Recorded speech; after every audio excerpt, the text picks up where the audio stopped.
Hey, just a quick disclaimer, this is a new type of video and it ended up being way longer than I expected. As a result, the video editing takes quite a long time, and I've made the realization that even obtaining footage for MKW is not something I can really do right now, let alone having 100 minutes of it. So in a sense, this video may be weird because the game that I'm going to be covering will not be the game featured in the background. But since my videos are focused mainly on the discussion of gameplay only being like something to go along with it on the side, I don't think this is a huge deal. But it's just a warning that the background content is going to consist of MK8 and Smash, despite me talking about a different game. So, if this bothers you at all, I apologize, but since the background video is in no way connected to what I'm talking about, if you want to listen to it in the background like without watching like a podcast, that would be completely fine, and I encourage it since you won't be missing out on any visual cues for the most part, unless I point out something on the screen, which will probably be rare.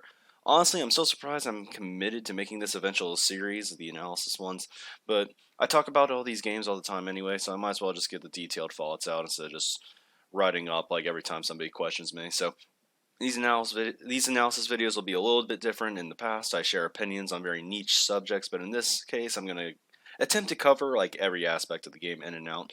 I'll be treating this as like a personal review, I guess, rather than like a discussion starter. You feel kind of thing. It's like, nah, this is just my opinion. Listen up. So perhaps we'll have disagreements. Feel free to come up with disagreements in the comment section. I look forward to reading all of those, of course. But for now, here are just my unfiltered takes on the game. Hope you all enjoy.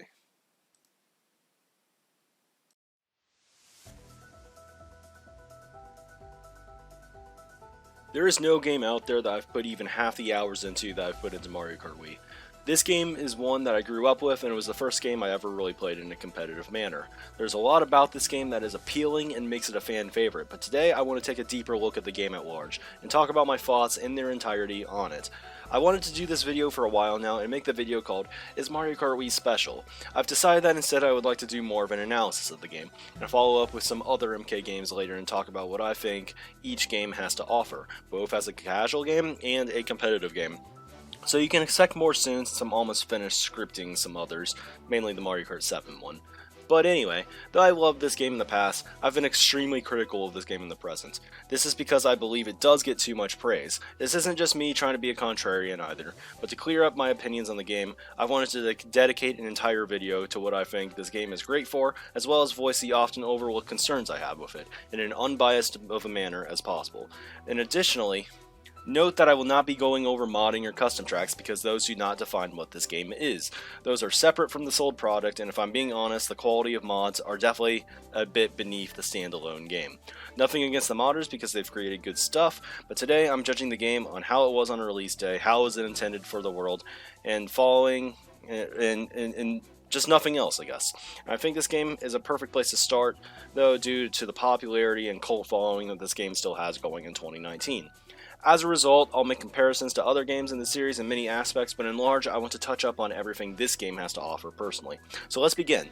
One last disclaimer though, due to the nature of my channel, I focus more on talking to the people who already play the series at a decently active level, so I apologize in advance if not all the game terminology is clear.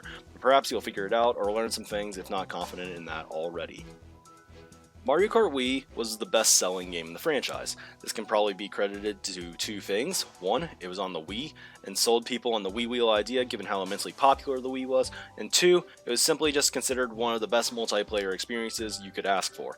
From the standpoint of nearly any Nintendo fan up to this point, the Wi-Fi was quite literally amazing. It was not limited like Mario Kart DS, and not shit like Super Smash Bros. Brawl. Mario Kart Wii was the game to play Wi-Fi on, and I think perhaps that even helps the game's online player base to become so massive to begin with, despite having to start from the ground up. It was probably because of this game that I have a platform to speak on, and a lot of its legacy can be credited to shaping how future games in the series would go about their tournaments online. This game was very easy for anybody to love, because it was extremely easy to pick up, yet deceivingly complex for just a party game. It has a good game design in the sense that a novice can always feel like they have a chance, while winning even 80% of the time can be incredibly impressive. One of the things mainly brought up in Mario Kart Wii's favor is the awesome shortcuts you can do in the game. I agree that it's a positive. In an RNG-focused game, calculating risk is an absolute necessity if you want to have a great competitive gameplay, and moderately difficult shortcuts certainly add to that feeling of risk versus reward. You have to draw the line though sometimes, and I think the competitive players have done it by allowing some glitches and banning others in competitions. Glitches like the Bowser's Castle glitch, or the cut that you go through the wall on, it requires a ton of precision and saves a ton of time, but it doesn't automatically win you a race. On top of it, you can also pretty easily go out of your way to block it in first with a banana or a fib, and failing it can also cost you a race. I think this shortcut is good for these reasons.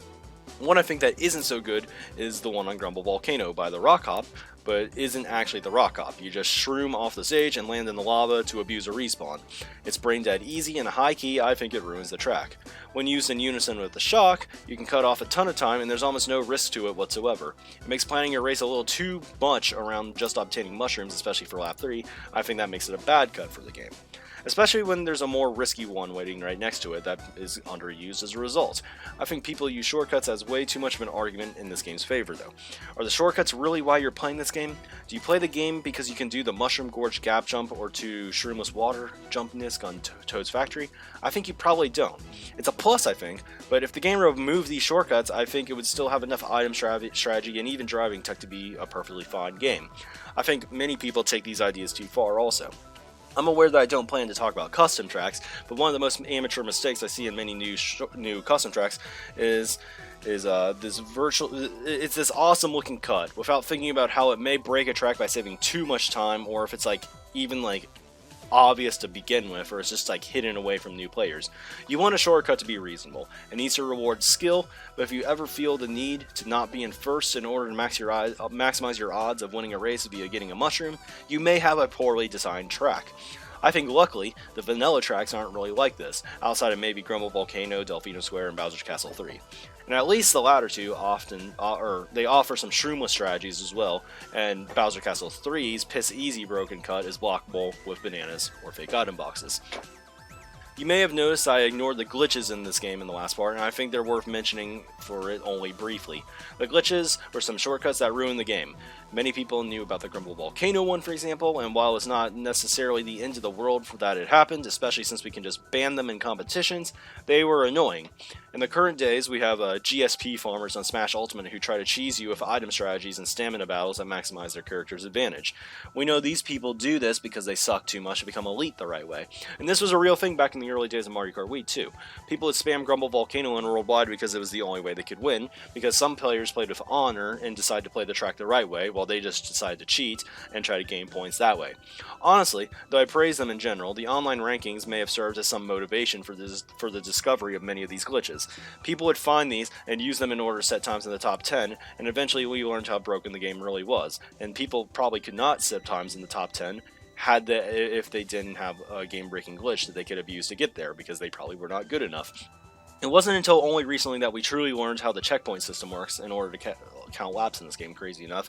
The good news is that most of the glitches found later in the game's life were generally too hard to perform online. Some of these glitches were crazy and really interesting as well. Mario Kart Wii got a reputation for them much like Mario Kart 64 did in the end. The only thing that really frustrated me at the end of the day was the time trial community just not creating non-shortcut charts sooner, because I think the TT community would have been better off making non-shortcut the main charts right from the get-go. It made getting a good timesheet eventually more about pulling off ridiculous glitches once than it did mastering relevant driving, and it was honestly a shame. At least we learned that lesson when Mario Kart 7 rolled around and we didn't make the mistake again. I think what makes Mario Kart Wii so addicting is the feeling of almost always having a chance to win, no matter how bad of a start you get. Compared to the older games in the series, Mario Kart Wii is by far the easiest game to catch up in. I'm not sure if this is entirely a good or a bad thing, but to me, I believe being able to completely outspeed your opponents in the older games was part of the appeal. They were highly skill-based racers with RNG elements that didn't get too much in the way. My personal opinion is that while being able to catch up from anything is quite a fun thing for your normal worldwide race, I feel like they may have gone a little bit too far in this game. I think the balance is a little better in the future games as well. I'm aware that this is an unpopular opinion, but the addition of coins made coming back a bit more calculated. In Mario Kart Wii, sometimes getting the right power item was all it took to make a good comeback, but in the later games, quite frequently you have to think a lot more, in my opinion, to make a comeback. A lot of people said that part of the reason why Mario Kart 8 was bad was because you could not come back, and in honesty, I think this is because just people didn't understand how the coin system worked. You need to find a balance, in my opinion, though.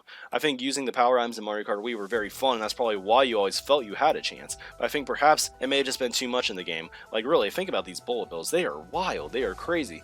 I think this is the easiest game in the series to lose against completely bad people also, but in fairness, match process against bad people is not something that the game should be judged too heavily for. It's just a little bit concerning when people who are quite literally not good at the game can defeat some of the best players just because the blue shells are that frequent and that powerful.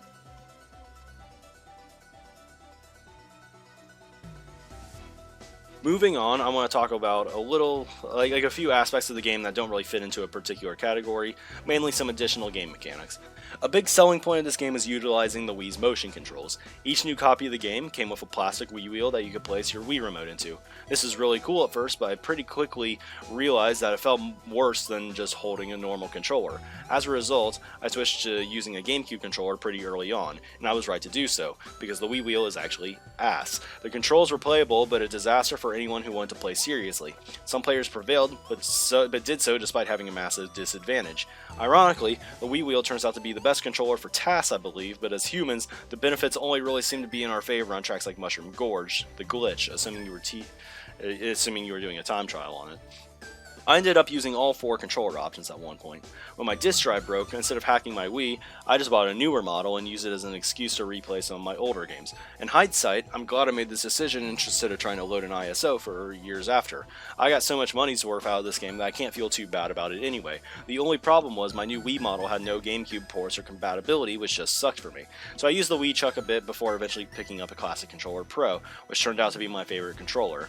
The Wii Chuck felt great aside from the ability to the inability it felt to consistently chain wheelies well, and though the Classic Controller Pro felt counterintuitive at first because the wheelie and steering buttons were opposite the GameCube controller, after getting used to it, it was a very good controller for the game.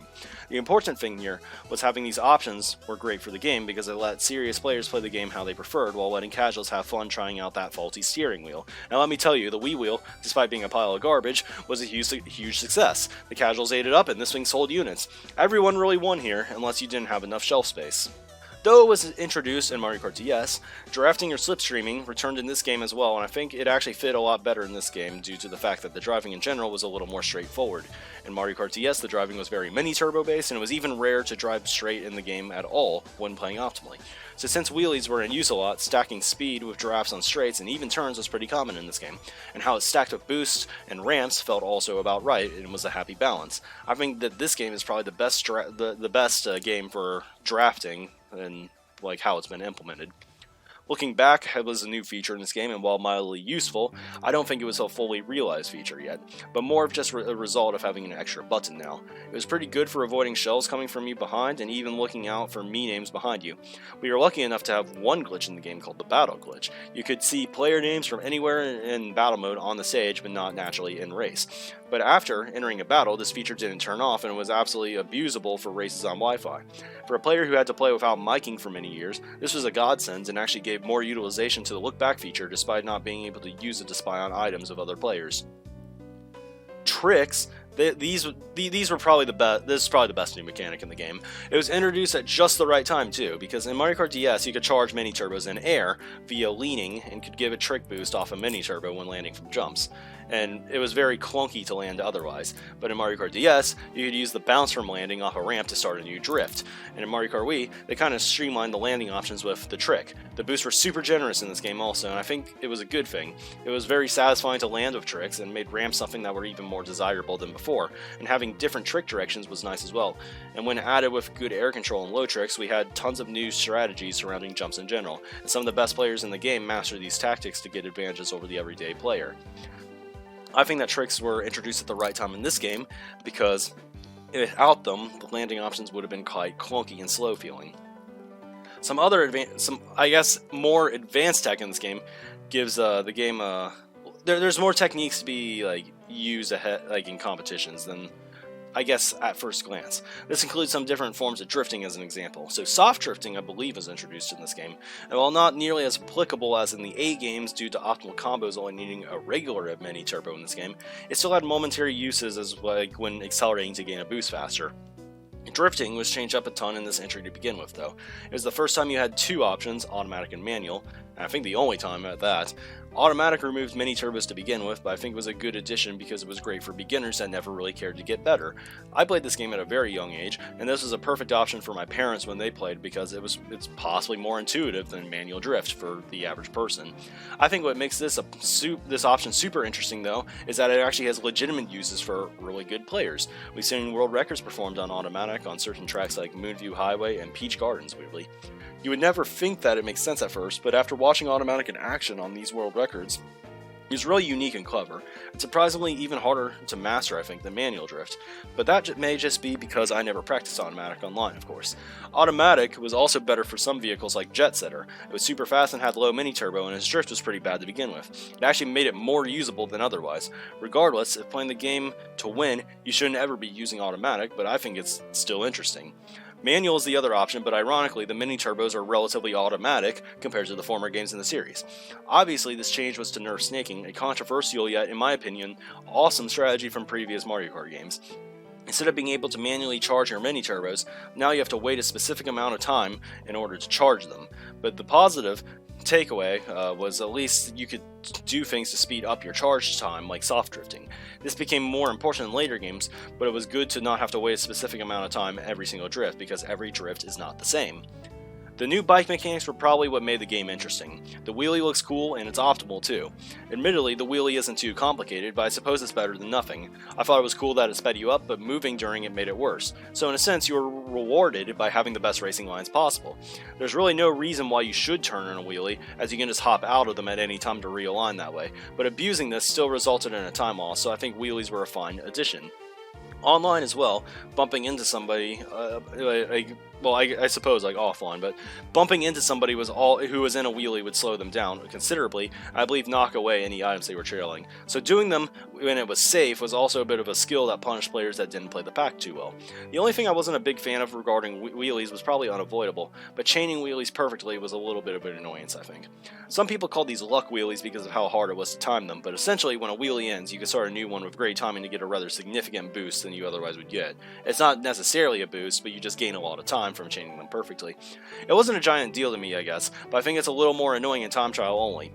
This is far from being a giant complaint for me, because I'm sure it's made some top-level T-tiers in this game feel more stressed, I guess, especially in the state of 2019, where the tracks have been so optimized that these pretty much become mandatory in world record level runs.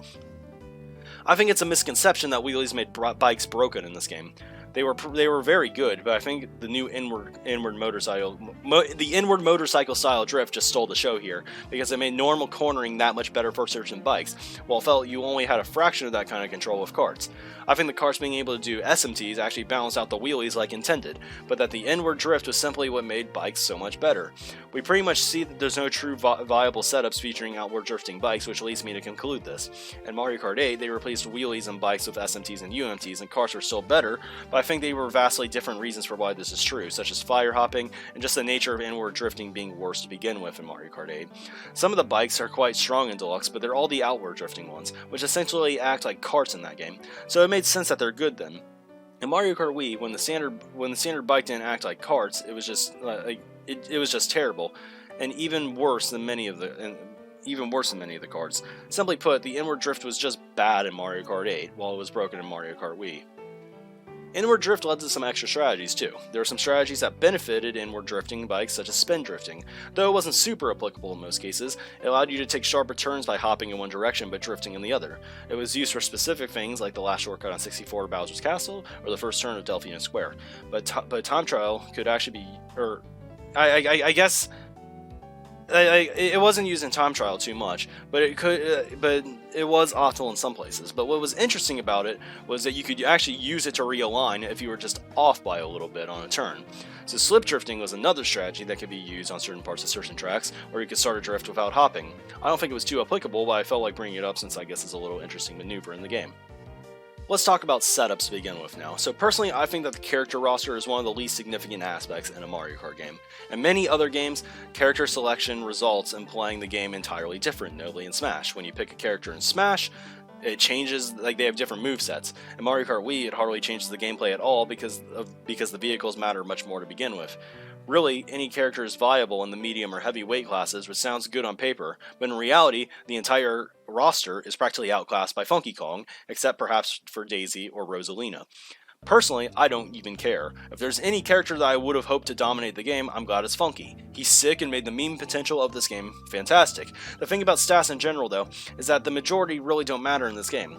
Dry Bowser would have perhaps maybe had a niche use over Funky Kong if Karts were viable thanks to his extra mini turbo, but let's be real, Karts are unviable trash.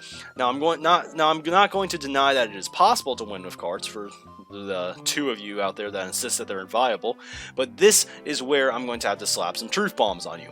I'm not denying that you can't sometime win races with karts. They can even be a great challenge mode. I knew some great kart players that like Lord Nate and Sabas back in the day. But this is an irrefutable fact. You will lock yourself out of winning any major solo tournament if you use a kart. That is the definition of unviable. I really don't give a shit if you can place well in worldwides and even hold your own with some mid-level players. It's an extra limitation that only makes it more difficult, and you will not be winning any meaningful tournament with it. A bad player using the Flame Runner will still outline you in most scenarios. I wouldn't really talk so poorly about them in general, but it's actually ridiculous how even how the karts even pass the playtesting phase. Many karts in this game manual will quite literally not make some turns, like the turn after the cannon on DK's Jungle Parkway. Without a brake drifting feature, it just makes them very slow in many areas, and it's pretty much always better to use an inward drifting bike. I'm not even convinced that the wheelie is that much more busted than the orange SMT, but the inward drift is just the nail in the coffin on this debate. And honestly, when I think of Mario Kart Wii, I think bikes, and honestly, I think that's okay. Just because the balance is bad doesn't mean that it's terrible.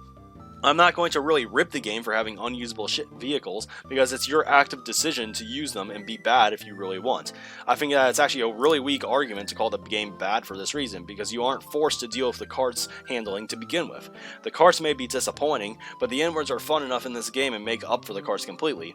I almost wish they made them even more busted and gave them orange MTs as well. It could have been very fun, but I realized they were just trying to balance the karts and bikes. They failed miserably at it already though, so perhaps it would have been better to just make the better vehicles even more better and more fun.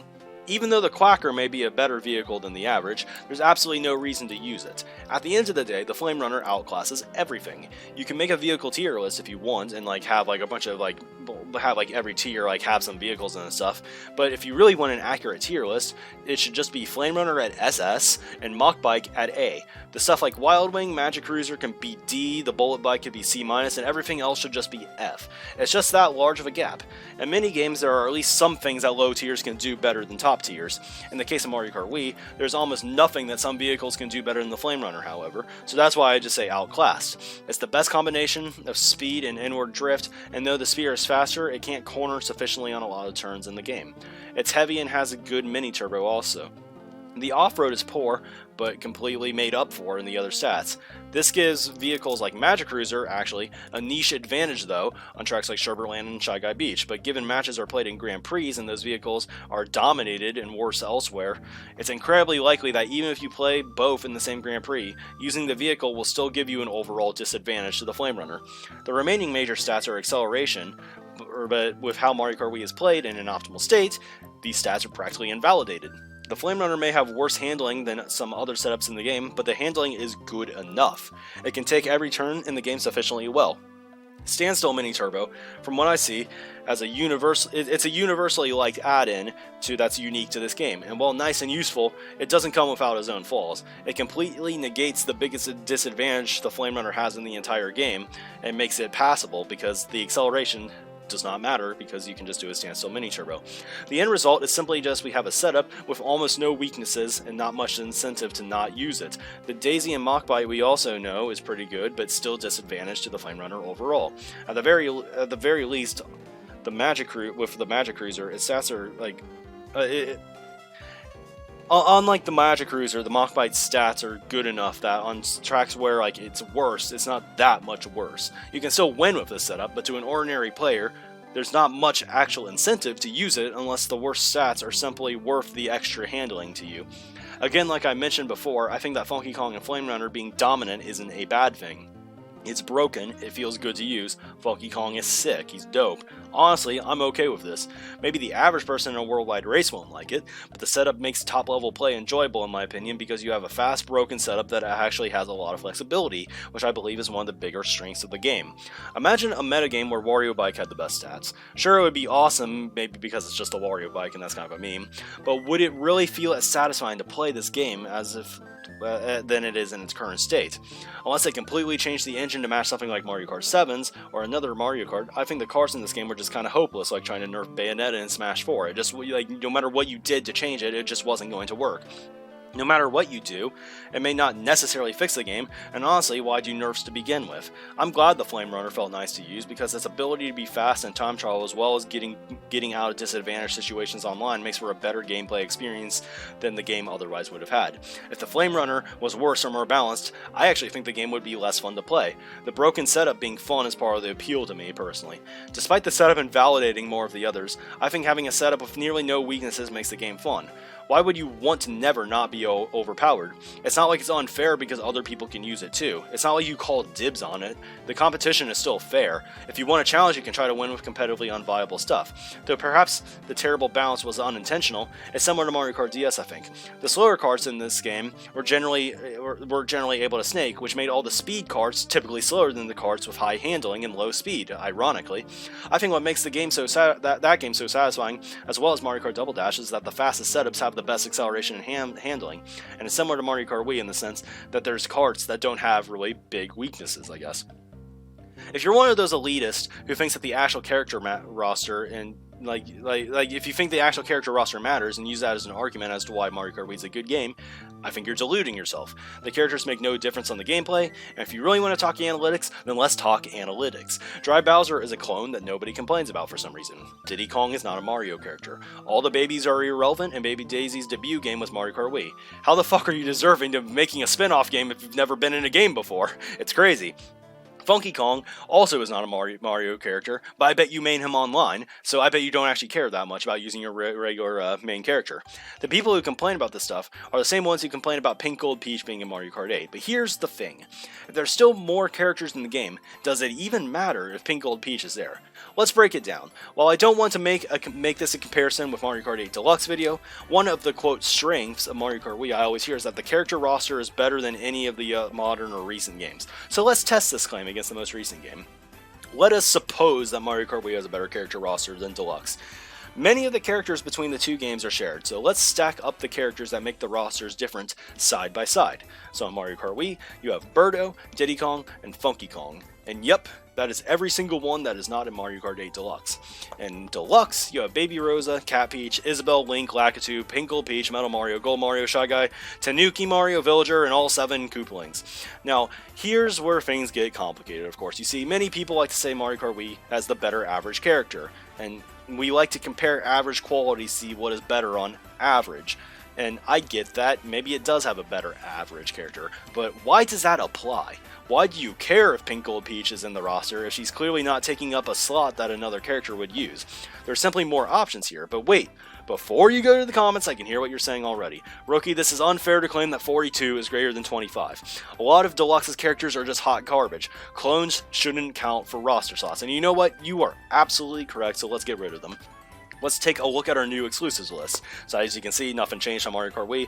On 8 Deluxe, we now have Isabelle, Link, Lakitu, Shy Guy, Villager, and all 7 Koopalings. So whoa. Okay, let's calm down here. Link's not a real Mario character. Get rid of him too. I know you're saying that. So sure, I will. Let's get rid of all the non-Mario characters. And now we have Birdo, Diddy Kong, and Funky Kong versus Lakitu, Shy Guy, and all 7 Koopalings. But wait.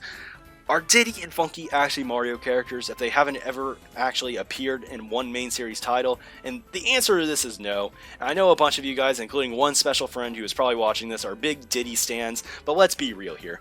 Just because DK needed a partner in Double Dash, we have Diddy in the series. So if you really want to call Diddy a deserving character, fine. He's not really part of the main series, but I'll keep him in here just to appease you, KD. But not Funky. Sorry, you can just not make that argument. Sure, the guy existed before the game came out, but not in the Mario universe ever. He's off. Now, you may see where I'm going here. And now you'll say, but the Kooplings are just a bunch of clones and shouldn't be in the game. But let's be real here, you're wrong. Though they're used for the same purpose, they're all definitely unique personalities. And they're about as Mario as you can get. These guys appeared in the classics as major characters. But if you want to make the argument that they're just junior clones and shouldn't get in despite being blatantly wrong on this one, fine, I'll do that also. At the very least, the 7 of these guys should act as 1 extra point, if not 7, perhaps acting like Boom Boom was in the game instead of them. But because I'm willing to show how ridiculous these roster claims are to begin with, I'll give the Mario Kart Wii roster fans yet another reach. So we essentially come down in terms of unique deserving characters, not coming from other series and excluding clones. We have that Mario Kart Wii has Birdo and Diddy as exclusives, and Diddy should honestly not be here, but we're counting him anyway. And in Deluxe, we have Lakitu and Shy Guy, and also the Koopling should probably get a slot here, but I'm even discounting them because apparently people think they're clones. So right here, going back to the original claim, we have that 2 is greater than 2. And you know, this is impossible because 2 is equal to 2. So thus, via proof by contradiction, Mario Kart Wii does not have the best character roster than the series. And to make one last comment on this, I think Shy Guy and Lakitu are definitely the better duo over Birdo and Diddy in terms of belonging in the game. Though I will admit, it is a crime that Birdo got left out of every game post Mario Kart Wii. And you know what, Birdo, you're sick. I feel bad that but you are the only one that really got left out. So you know, hashtag bring back the Birdo morning thread. Of course, before getting to the more competitive-oriented topics, I want to talk about the modes that the game offered. For the most part, Mario Kart Wii did nothing different from Mario Kart DS on the single-player content. Though it was a little worse, it was not by much. To me, the Grand Prix mode is pretty much what it needed to be. Nothing really special there. 3-star criteria being different for 50cc was interesting, I guess, and actually made it harder to me for some reason, but in honesty, this isn't relevant to talk about anyway. Grand Prix mode is just how you unlock most characters, but because the game also had some interesting time trial options that we'll talk about soon, how you unlocked all the characters in karts was actually somewhat surprising and interesting. It wasn't like Double Dash where you unlock something that felt random after every cup, which was even more surprising and cool, but it was still surprising enough. If you never touch time trials at all, no worry, because if you play a ton of races, you'll eventually unlock everyone anyway. You should never unlock a character by playing 4,000 plus games anyway, but at least the game is aware enough to account for some people who think that after GP mode that's all you can do besides playing online or multiplayer or something. How they changed time trials was a step in the right direction in this game. The ghost system was done pretty well, and sending ghosts to your friends was as easy as ever now with Wi-Fi. Ghost Race was actually a pretty fun feature as well to me when the game got started, though with the additions of glitches, it made the mode worse. Not that it was necessarily like it wasn't like a necessary addition to the game to begin with, but it was cool that it was there. The real gem here is time trials is the new rankings page. This was always a fun way to compare your times on every track to your friends, and if you were really good, it was nice to be able to compete for a regional or worldwide top 10. I only made the worldwide top 10 once for a competition and only for very briefly, but it felt like a very super nice achievement for me to hit at the time. Versus race is what it needed to be, and honestly, single player versus race wasn't a really big deal for me to have here. The only use it ever served me was actually more recently when I started speedrunning, which it was useful for, but most people don't really care for this, so it is what it is. The addition of a single player versus mode I feel is a much bigger necessity for handheld games, so you have the ability to play in a car ride, for example, but this got the job done and had enough options to make it nice. I particularly liked the itemless toggle, and the skilled item setting was interesting as well. Team Versus had some potential, but I think they butchered it by making the shock not hit your teammates to begin with. The shock is so common and just ridiculously imbalanced before teams were even introduced, so making your teammates invincible in Team Versus was absurdly ridiculous and often was a free win sometimes. We are realistically never going to use Team Versus mode for competitions because friendly fire creates more strategy, but if there was more friendly fire on to begin with, the gameplay wouldn't change at all really.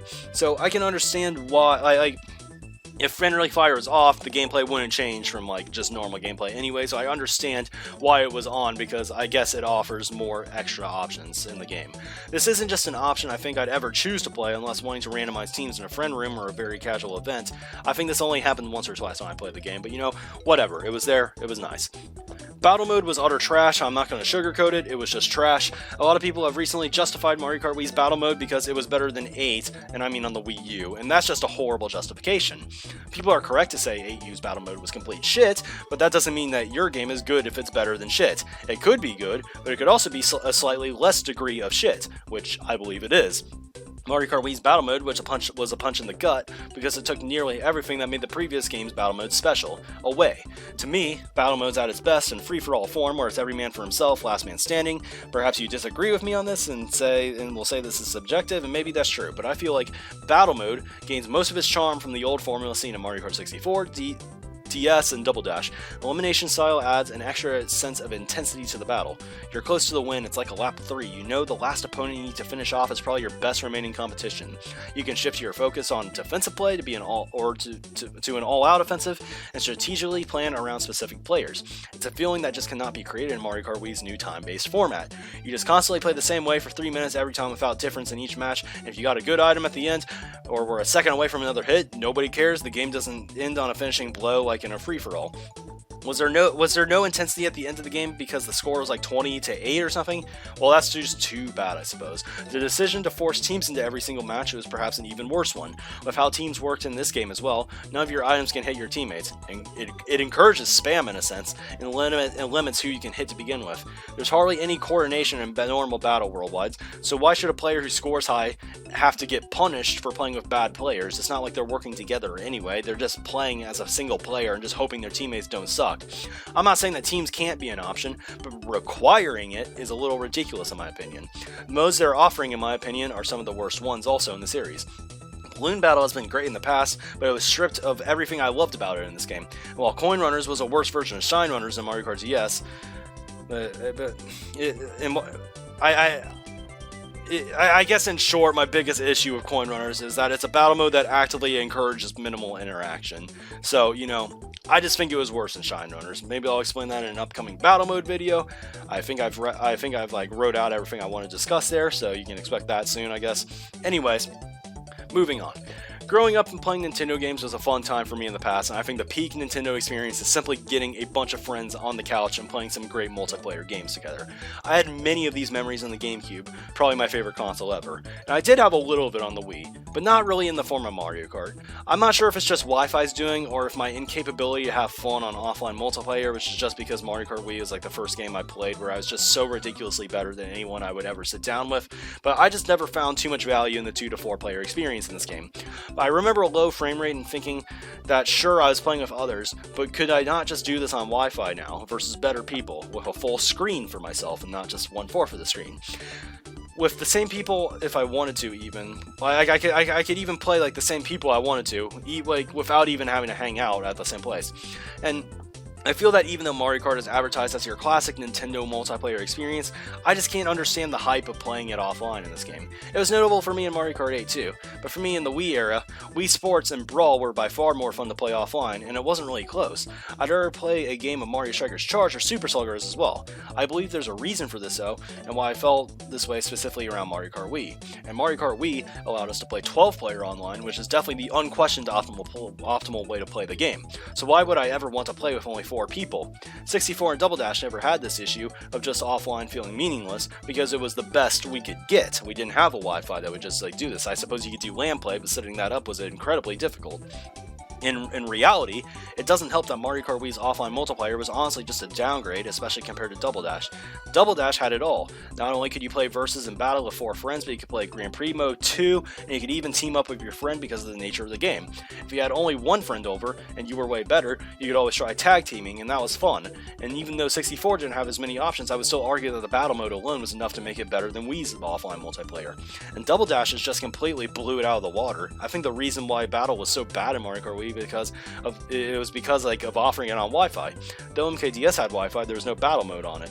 But when Mario Kart Wii offered battle mode online, they felt that they needed to change the formula up because you can't just have people being eliminated in online games, I guess. I think that perhaps, even though elimination modes suck on Wi-Fi, giving players stay in the lobby until the next match in this game, I know they want to include everyone, but I don't think it was worth the significant gameplay downgrades to throw away something that was a working classic format. They fixed what wasn't broken and made it worse, in my opinion. You may argue that it would suck for people bad at battle mode having to play people who were better, but this brings a new problem: how terrible the matchmaking was online. Perhaps better matchmaking in general will lead to better solutions, I suppose. Moving on to Wi-Fi in general though, they changed everything this time, and probably for the better, at the very least. I think the changes made from Mario Kart DS to Mario Kart Wii in terms of Wi-Fi were very good overall. I personally enjoyed Mario Kart DS's rating systems, and I felt like win-loss records were way more intense than VR, and I liked playing semi-competitive Grand Prix, especially when there was another good player in the room.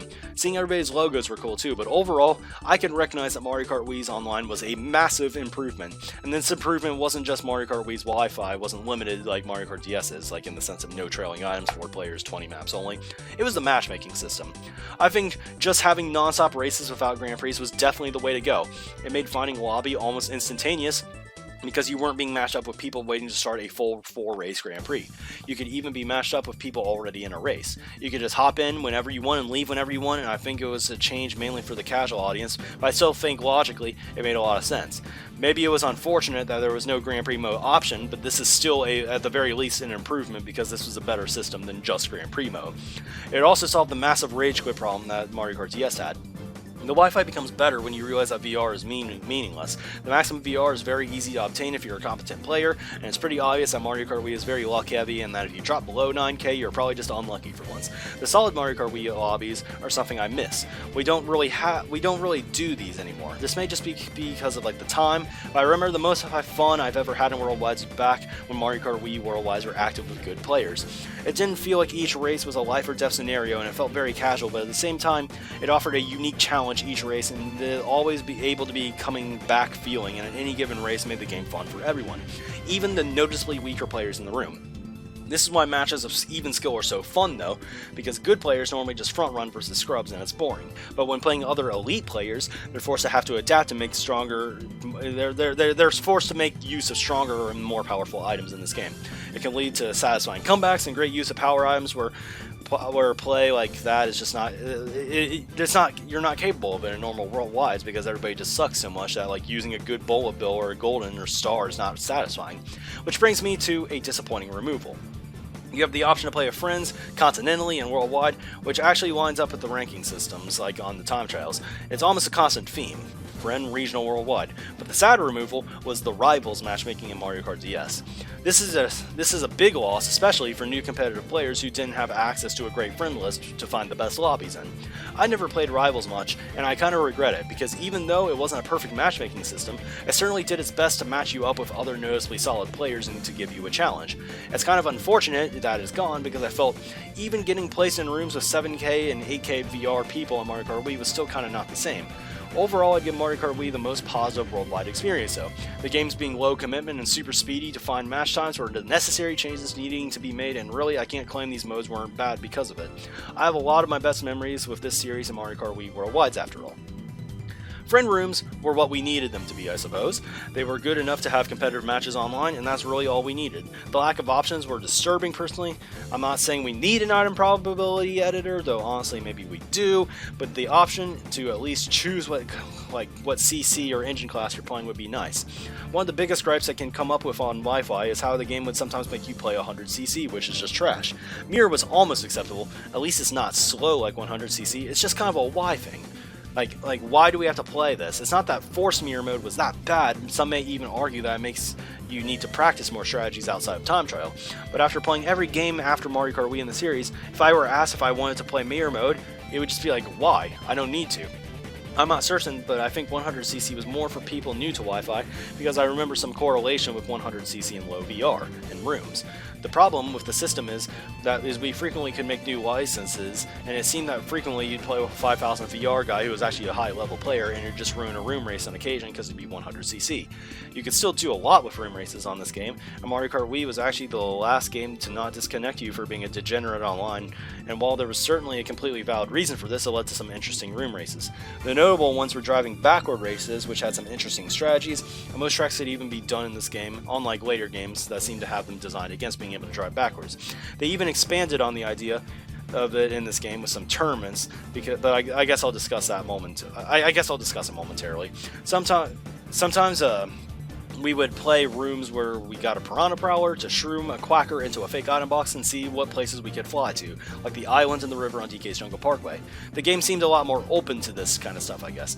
In Mario Kart 8 now, they barred off the castle on Royal Raceway, which was a defining feature of the track in Mario Kart 64.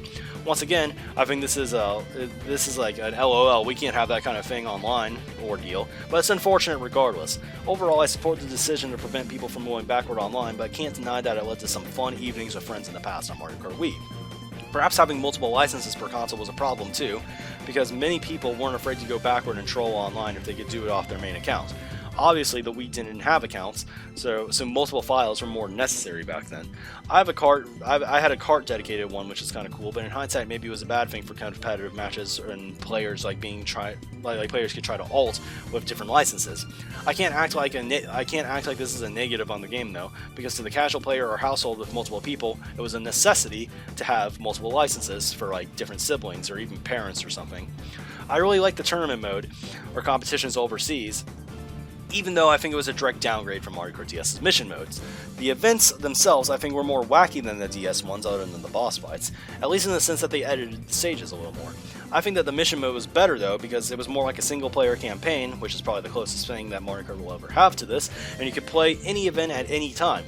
The Wii changed this by having only one tournament available at a time, and for only 10 days at a time, twice per month. So there was a lot of time where you couldn't play these at all, and they eventually got permanently discontinued. And also there were only 48, so they were eventually repeated. Having tournament rankings was super cool, even though you could only view the last 10 events. This was huge for me though, because it was a time trial goal that I could actually achieve, unlike the real time trials as a non-elite time trialer. This is the only thing that made the tournament system hype though. Day one, you get to see the new event, and some of these events are really cool. The hype about rankings was real though, because like sending in your day one times was always a rush, because when the rankings were released on day two, you didn't know if your time was going to be on them or if your time that you thought was good was actually trash, etc. Day 10 was a big deal, because if your time made the rankings by the end of day 10, you had a permanent top 10, whether it be regional or worldwide. It felt like a lasting achievement to go for. The big problem was you couldn't download the world record like in normal time trials. I think they wanted to let people keep strategies hidden, but it was honestly kind of lame. All the best times got uploaded to YouTube anyway. Some cool things about the competitions were some of the vehicles that I trashed earlier actually served a purpose. There was one competition where I got a regional top 10 using the Sugar Scoot, because it was served a very niche purpose in having some speed, being able to wheelie and stop on a dime without losing too much of its top speed. While I trashed the battle mode, the tournaments actually gave some of the decently designed battle stages some justice. The Funky Stadium competition was my personal favorite of all of them, and was for a very long time the only thing that ever let me get to see my name on a worldwide top 10 list for it, even if very temporarily. Overall, I think going the MKDS route with missions would have been better if they did it just like the single player mode and add the rankings like they did with Time Trial. But I can't deny that how they did them did introduce some time-based hype, and without it, it probably would have had less memories with the mode since I've probably directly benefited off of this being time-based and not just like something that like would get better and like unbeatable like Time Trials. Like I mentioned also, they made some of the regular tracks like back, like there was like one competition where you played Toad's Factory backwards, which is normally impossible, but it was cool to get to do it in the competitions. Well, this part is going to be a bit more subjective, but I think that this may make this more, it may be more fun and lighthearted than the others. I do plan on giving out some arguments on the track selection, I guess, in some form though. Overall, I think they did a really great job, or not really a great job on the tracks in this game. Not that I see this as like a flaw of the game or anything, I think it just happened to line up that they lined up a lot of tracks that I wasn't a big fan of compared to many other games. Luckily for me, there were still a solid 12 tracks in the game that I really did enjoy, and many of them were quite popular, so it made playing online so quite fun in general for me. Overall, I think the balance of the tracks was also pretty good, I think. Well, I think Mario Kart DS had much better new tracks. I think Mario Kart Wii brought back a few more interesting retro tracks. After playing Mario Kart DS, I wasn't even sure if they were planning on bringing back too many like good retro tracks, as funny as that sounds. They brought back a ton of simple tracks like Baby Park, the SNES tracks, Moo Moo Farm, and a ton of circuits. I thought that tracks like Waluigi Stadium and 64 Bowser's Castle were out of the question, but they were there in Mario Kart Wii, and some other great ones like Mario Raceway and DK's Jungle Parkway were there too, in my personal opinion. The overall balance is alright, though there may have been a few too many tracks where the off-road just made mushroom cuts absolutely broken. MK8 had too few, and Mario Kart Wii had too many. I think MK7 did it about right. Tracks like Luigi Raceway, Calamari Desert, Toad Circuit, Mario Circuit 2 existed in 7, for example, but Mario Kart Wii had like LC, MC, Desert Hills, Peach Beach, Mario Raceway, MC3, Shy Guy Beach, Try Drag Ruins, like, it was crazy. Despite this, I think that the balance of the tracks were overall pretty good. There's a solid variety, I guess. There's some tracks that they brought back, like 64 Bowser's Castle, that blew the original version out of the water. I think most retros were improvements as well. But then tracks like Delfino Square, Bowser's Castle 3, Peach Garden, Shy Guy Beach, and DK Mountain, as examples, they just felt less fun to me personally with the mechanics of the game. I think perhaps the shortcuts being more overbearing in this game is why on quite a few. For example, on Peach Gardens, you could kind of SMT through the big cut at the beginning on Mario Kart DS. On Mario Kart Wii, not having a shroom cost you quite a few seconds. On DK Mountain and Shy Guy Beach, they just felt less satisfying in this game because I think the bumps made DKM really irritating to drive on as opposed to Double Dash, and the water driving felt much more bearable in Super Circuit in my opinion. To me, Delfino Square and BC3 and even Grumble Volcano are some of the worst tracks to play in competitive rooms just because the cuts were so broken yet stupidly easy to pull off. There was almost no risk with them. When we select Mario Raceway, yeah, I already know it's going to be a stupid race and probably should focus on getting a mushroom. The difference between these tracks, I think, is oftentimes that people get giant leads on tracks like Super Mario Raceway because they abuse a great golden spot. On Delfino, it just feels like who is ready for lap 3 cuts will win because after cutting into first, there's not much else to gain, like with multiple other cuts on Raceway. Like on Raceway, you can catch up in multiple ways, and these other tracks, there's just one token way that puts you into first, and I just feel like there's not much variety and flexibility in the tracks. I think Bowser's Castle 3 is annoying in the sense also, but the easy cut being blockable at the very least makes it more bearable. To me, I think the new tracks were a little underwhelming. There were a few gems in my opinion, like Toad's Factory and DK Summit. I think the issue here is that the more creative tracks just didn't click with me, and that's completely subjective, but that's just how I felt. Coconut Mall and Maple Treeway seem to be some of the fan favorites for how clever of a setting they were, I suppose. To me, they were just alright, but compared to like Waluigi Pinball and Tick-Tock Clock and Mario Kart DS, I felt they were just boring in comparison, but you know, that's just my opinion, so very subjective. I did like the new Bowser's Castle and Rainbow Road, but I didn't love them. Bowser's Castle is a nice top 10 track in the game for me, but compared to the 64 and GameCube iterations, I thought it was boring. I thought that Rainbow Road was a little better, but still weak compared to Mario Kart Double Dashes, but that's just another opinion, of course. Mushroom Gorge, I think, was a pretty bad track. It was a little fun, and honestly, but it feels almost like an incomplete custom track. This could be because custom tracks spam the mushrooms from Mushroom Gorge, and I know Mushroom Gorge is where it began, so it was at least unique when this track, spammed the mushrooms. But some of the respawns in the track were absolutely terrible, and a late shot can just cause anarchy. I'm generally not a big fan of the cuts at the end, especially when item boxes can be hit or miss at the end, since there's very few of them if you take a good path. I feel that the shortcut at the end would have been better if it was just the gap jump and there was no safe version. Then people would have to go risky to get the win instead of being allowed to take a safe and easy option sometimes. It would have been more in the spirit of Mario Kart Wii, based on what I'm hearing about this game's strengths, I guess. I felt that Moo Moo Meadows was just very boring and generally annoying. I kind of felt this way about a few tracks, mostly the retros, but it just felt many tracks were like this. I felt Daisy Circuit was a track that just existed as well. Like, sure, I don't think there's anything necessarily wrong with it, but I just don't understand why, what makes this anyone's favorite track. Like, I hate Mushroom Gorge, but I kind of understand, why some people put it at number 1. I just don't click with it. The music and environment maybe could be why people like Daisy Circuit the best. I just think it's a little, boring and not really too standoutish. Koopa Cape is another popular one I could also never get into, and this is where I start to wonder if I'm just no fun, because it has a lot of cuts perhaps, but none that I feel are too broken. I think I'm just not a big fan of the aesthetic, which is probably a bad excuse, and I remember some irritating red shells at the end of the track, also ignoring protection due to the angle, the last waterfall, and also in the underground pipe thing at the very end. Wario's Gold Mine I liked initially, but it eventually became one I wasn't a big fan of either. This may have been because of the lack of shortcuts, but I think the bigger problem was probably how whack the target shock spot was mid-lap. The respawn is ridiculously terrible, and honestly is inexcusable. It costs you what feels like 10 seconds, and that's just not okay. I was, and I still am, a big fan of Waluigi Stadium, and I really liked how Trick spiced up this track and how the half-pipes function. They really improved this track from Double Dash, I think, in that sense. But this track was also ruined, in my opinion, by an end-of-lap target shock. And it's not that the target shock itself sucks, it's just that the respawn is horrible. I think it would have been way better if they just respawned you after the ramp, because you're still losing time either way. Just kind of sucked, in my opinion, on these two tracks specifically. I'm glad that most cannon tracks had their cannons early in the lap rather than the end, because the cannon dodging was just so busted in this game. The lone exception was Rainbow Road, and luckily a track with so many boost ramps is probably the best track to have this problem on, if any. Sherbertland And Shy Guy Beach honestly sucks because they took away the satisfaction of being completely busted with the Flame Runner. It makes ketchup items even more busted as a result, and getting a golden or even a star is pretty whack on Sherbetland. I just don't think these two play very well.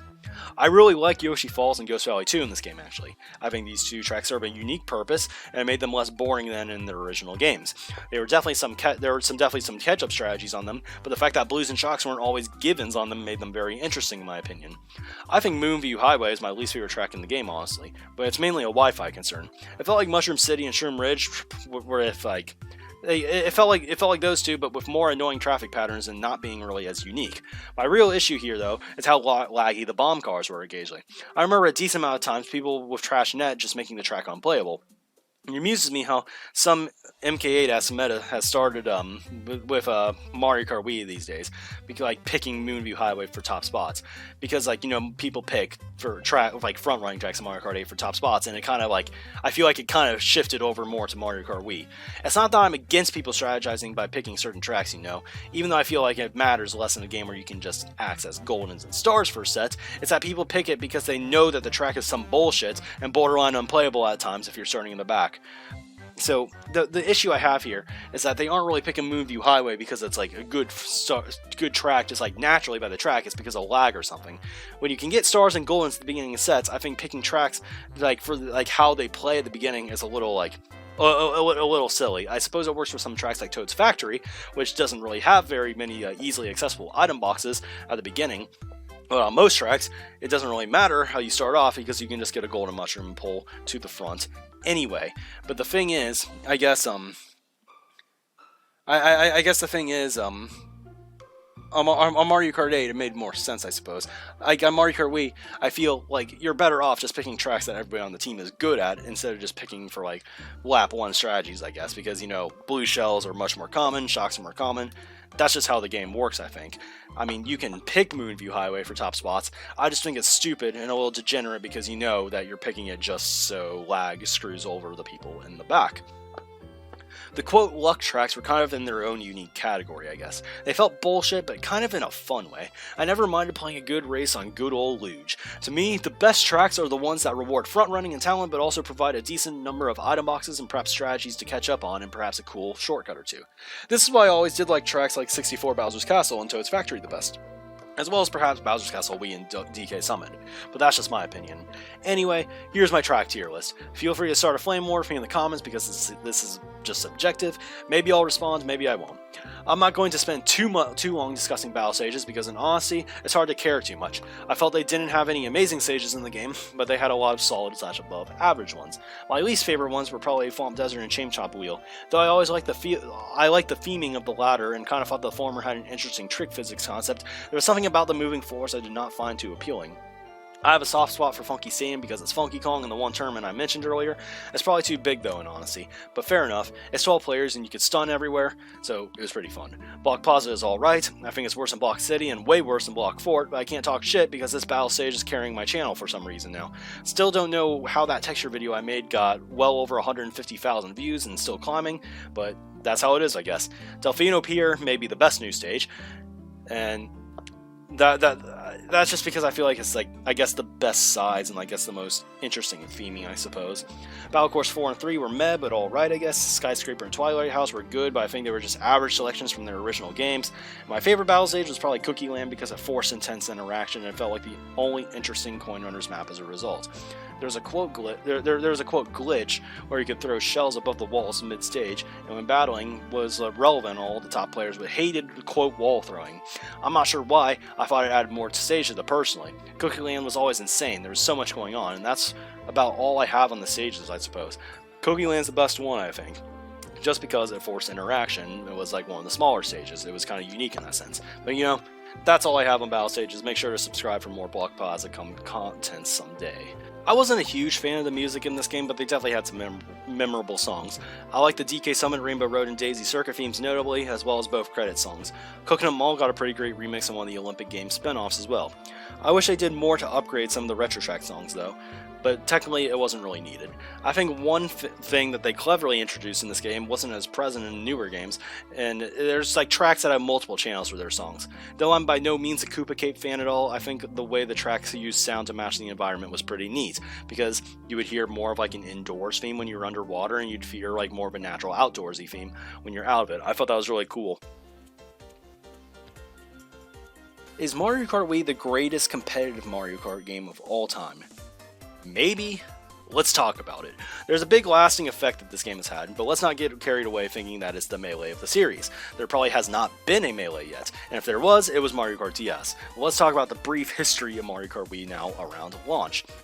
The unfiltered truth of how Mario Kart Wii came to be was because people who sucked at Mario Kart DS bitched about snaking to the point where they dumbed down the game to appease casuals. This is actually just an objective fact. You can like look it up. You can see all these like hate threads around like 2006 and 7 about like people just warping around on DS because they are snaking.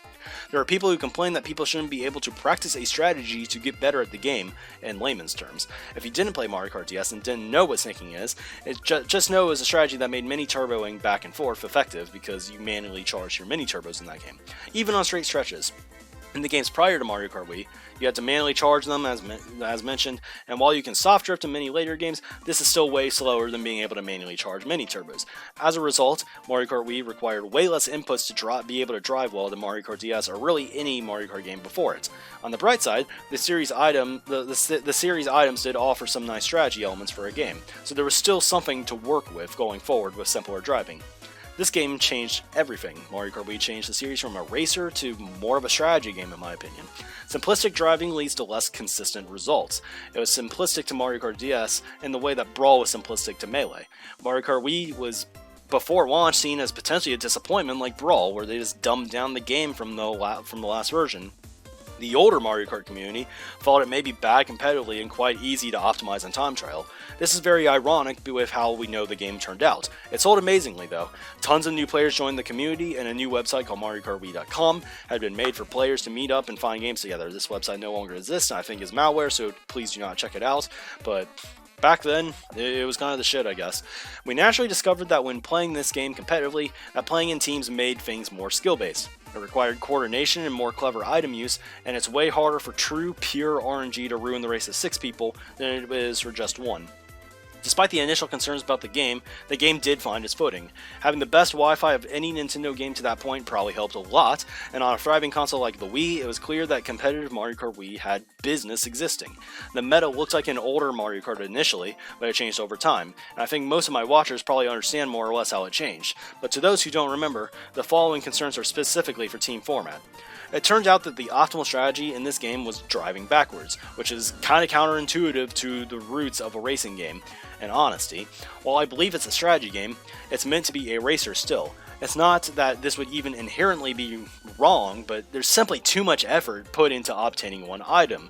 I believe that one item influences a race so much that all the RNG that does cancel out in a match may not necessarily cancel out if the shot count is not very even. In 12 race matches played in teams, there are still many microtransactions that all are RNG involved and can be compared to flipping a coin well over 1,000 times. It's still RNG, but the coin is probably going to land in favor of one team pretty close to 500 times. The problem with a game so dominated by one item is that not only are the hypothetical coin flips mentioned before uneven, and like some mean more than others, it makes the game feel like there's only truly 12 coin flips a match, and it's way more possible for there to be 3 heads and 9 tails than there is like even 400 heads and 600 tails. I'm aware that coin flips are not accurately reflective of the current metagame. It's way more complex than that, but the basic concepts of probability still apply. It may not be a one-to-one comparison, but certainly some of this is true. And yes, it is possible for people to outbag people, and bagging is a skill, but the better bagger doesn't necessarily always win out anyway, even if they outplay them, and that is what I think is a big problem. I always found it amusing that people use the shot count as a say-all, end-all kind of way to say another team was luckier than you, because in reality you may actually just get outbagged and deserve to lose the shot counts. The problem is that you can still be rewarded for being the worst bagger and getting the shotgun knife quite frequently. I think that's the bigger problem here. One person getting a lucky shock pull renders the other person useless in the back. Whatever shock bagger didn't pull the shock is quite literally useless now. He has very few options. He can try to take a guaranteed ninth to save 2 points, which will probably be minimal compared to the effect of the shock anyway, or he can try to star or build a shock out of the other bagger. The problem here is that it is very difficult to do this. Hitting a front runner with a star can be difficult enough, but that is way easier because the front runner still has to finish a race as fast as possible. If he were to drive away from you to avoid you, that would only hurt him worse. But a bagger with the shock doesn't give a shit. He'll go backwards to avoid you if anything. It'd be more like trying to star someone in battle mode. Possible, sure, but still kind of difficult in this game, especially when like you can still get fake hits in this game. Like you run into people, they just don't get hit because of the netcode. This is why I think that trolling, or for those who don't know, allowing people a lap down to hit people on the lead lap, is the better format on paper. And before you flame me, hear me out. I know trolling is degenerate, but if there's one way that allows the game to still kind of let the game be played in a pure way, it'd be with trolling. Weird rules are the worst way to ruin a game, in honesty. We see it you can watch like any sport, and the officiating, like the disputable calls, are what makes people the most upset over competitive games. Because if your rules are not well defined, penalties become super controversial. We've already seen drama threads in the past because of weird rules. We understand why no overlap rules are terrible, because it doesn't really solve the problems, and then you can question if someone was like actually lapped when they use a shock, and it can create controversial scenarios where nobody feels satisfied over a team winning because the final score does not look like a normal score based on 366. The best way to not have weird rulings is to let the rules be clear cut, and what better way than to not punish anyone for going backwards to begin with. But this isn't even why I feel the format is better. I think it's just better because it nerfs the already powerful lightning bolt to begin with. It lets the other bagger actually not be irrelevant and to be useful to his team if he loses the perhaps RNG war. I think just having players being useless, let alone due to RNG, is the worst thing you can have in any sport.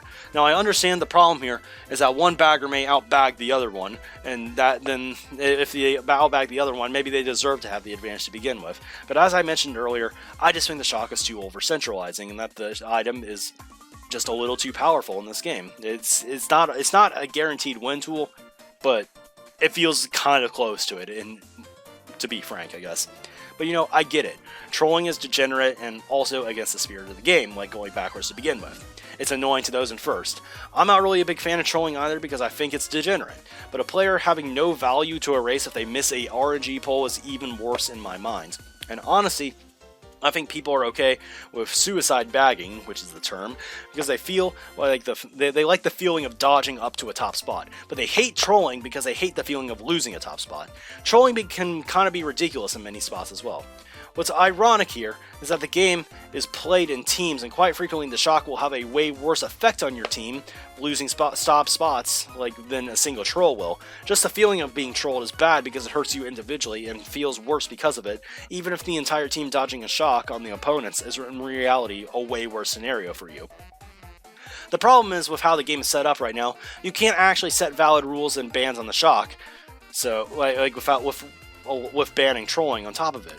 This is a problem. You can try a no overlap system to scare people into not bagging, or even play friendly matches where you don't bag. No matter what you do though, the best strategy is still going to be to go back to last place as far as you can to maximize your odds of a shock pull.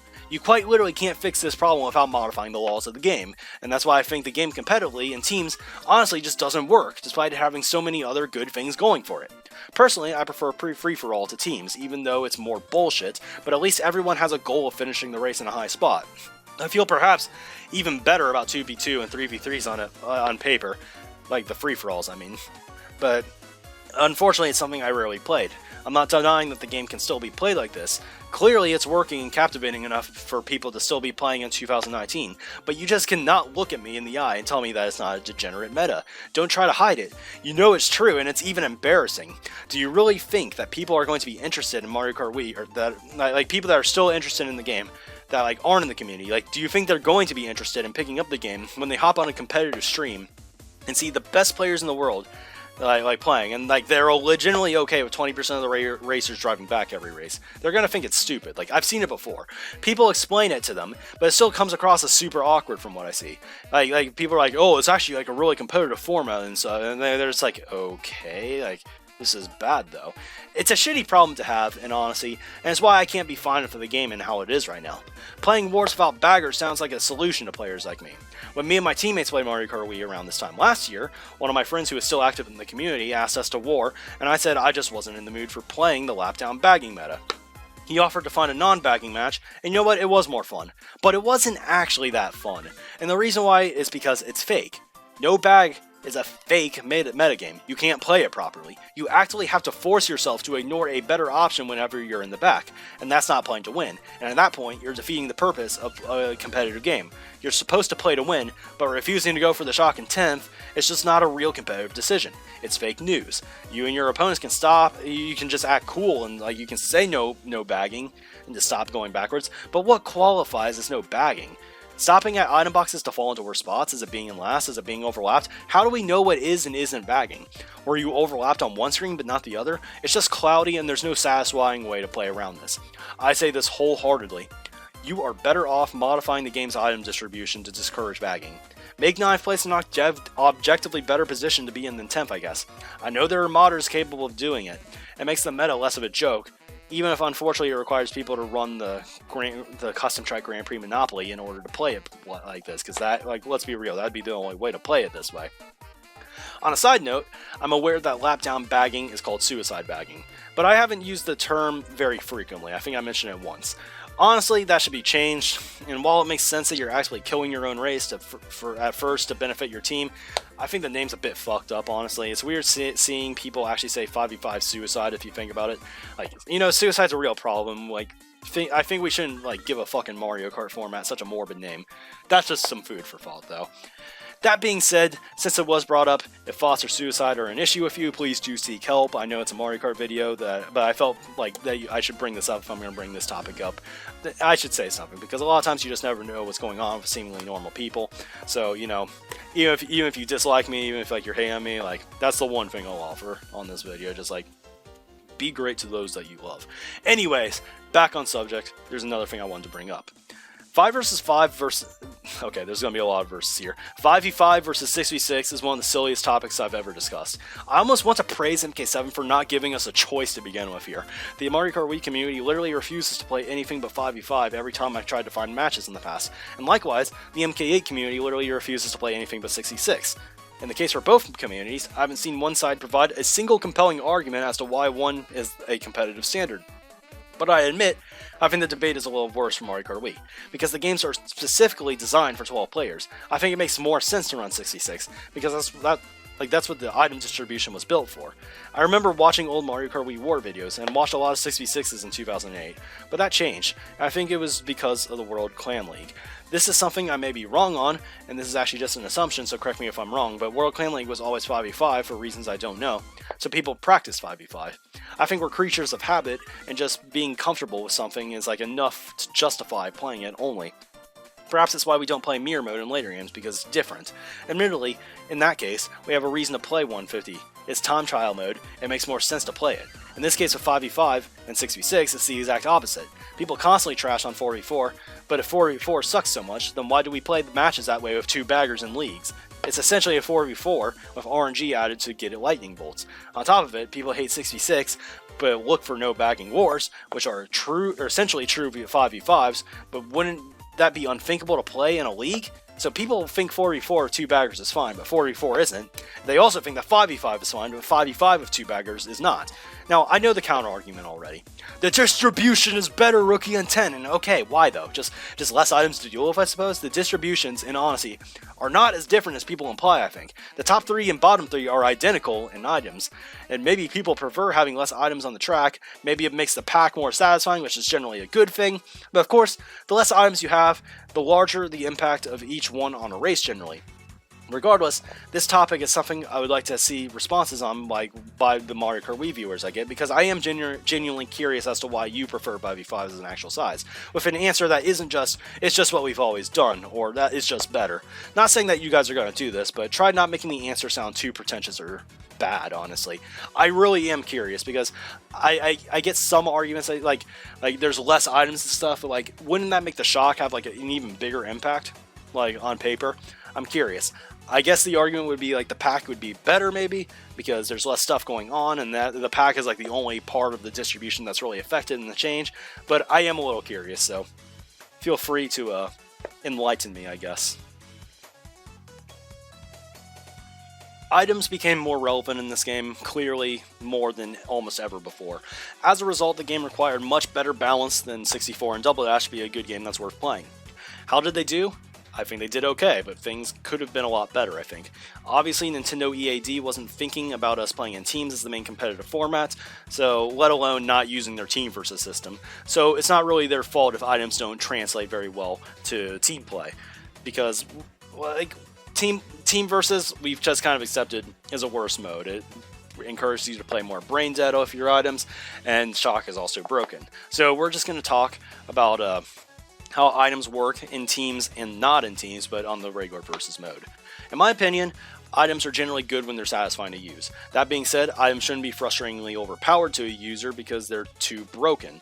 They need to have some value for the user, but if an item is brain dead overpowered, I think it'd give less satisfaction to the user than a fair item used well. Because if an item is fair, it makes the user feel like they're smart and they accomplish something with the use of it if they do something clever, instead of just feeling lucky because they just got stupidly overpowered stuff that doesn't really require much skill to use. So, let's go through every item, I suppose. Blues in this game, I believe, are the best of the more recent MKs because despite perhaps being less overall powerful for the user, they still feel more satisfying to use.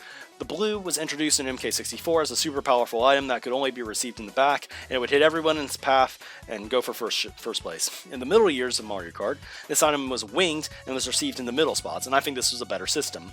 Though it didn't hit as many people on the track this time, the actual effects of the shell more frequently feel useful to the user. It's common for the mid-pack to be more chaotic in every MK game. I think perhaps an item that doesn't directly damage the mid-pack, and instead is frequently held in the mid-pack, it makes the pack a more desirable area, I suppose, than it is like when the shell is just on the ground.